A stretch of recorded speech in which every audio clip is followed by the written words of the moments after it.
Ayan, merong nagpupukot.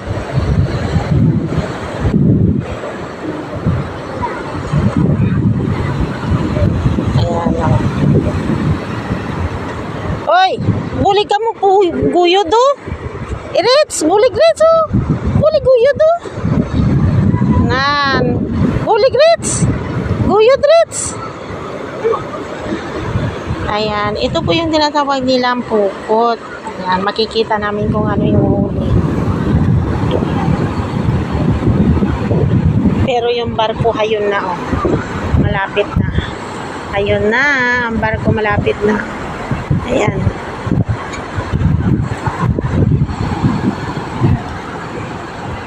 Tingnan nyo yung mga nagpupukot. Ayan. Makikita natin kung anong isda ang kanilang huli. Ayan.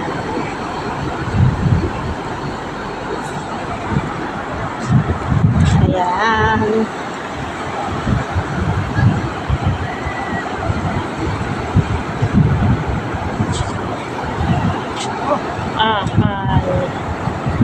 Ayun.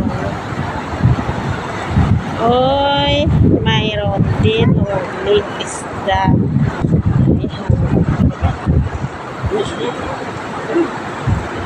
Ay, mga gisaw-gisaw.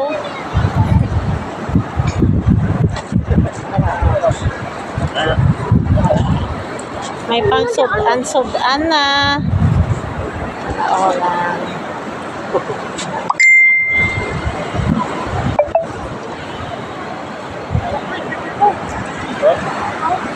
Magsudan na.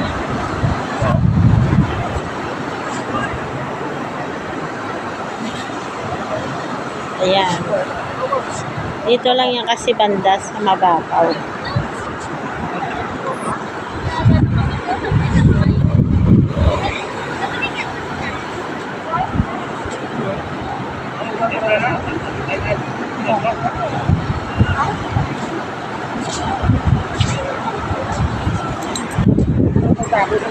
Wala pa ganin, may aslum na.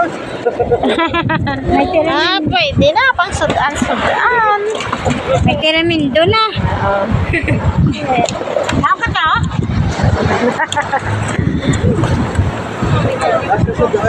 Labas. Gid nga sudan. Ito mo rin, hindi mag-uway ah. Yeah.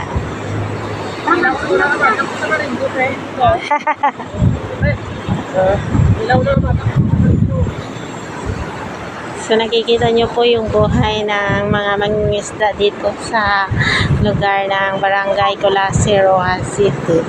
So dahil hindi sila makalayag ngayon, hindi sila makapunta sa gitna ng karagatan sapagkat napakaalon. Hoy, dali na ka mo ara ng barko, dali na. Dali na. Ano na to ng barko? Nagdulo na daw na to. Dali na. Ato na to ang barko.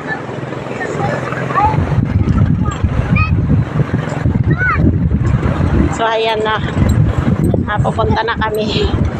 Dahil ando na yung barko. So sadya nga namang napaka ng kanilang buhay.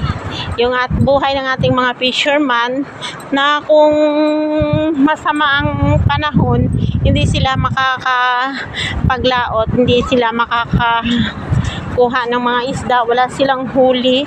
So kahit na pang-ulam lang nila ay talagang hirap. Na mabuti nga at dito sa amin sa Rojas City, merong libreng bugas ang aming butihing mayor. Kada buwan ay niraround yan sa buong barangay ng Rojas City at nagbibigay si butihing mayor ng tag 15 kilos na bigas sa kada recipient ng barangay dito sa Rojas City. Ay, hiningal ako.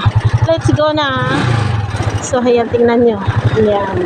So, nakita niyo kanina yung kanilang huli. Kahit na ganun lang, ay, malaking tulong na yun sa kada pamilya, sa kanyang mga anak. So, thank you for watching. Follow for more.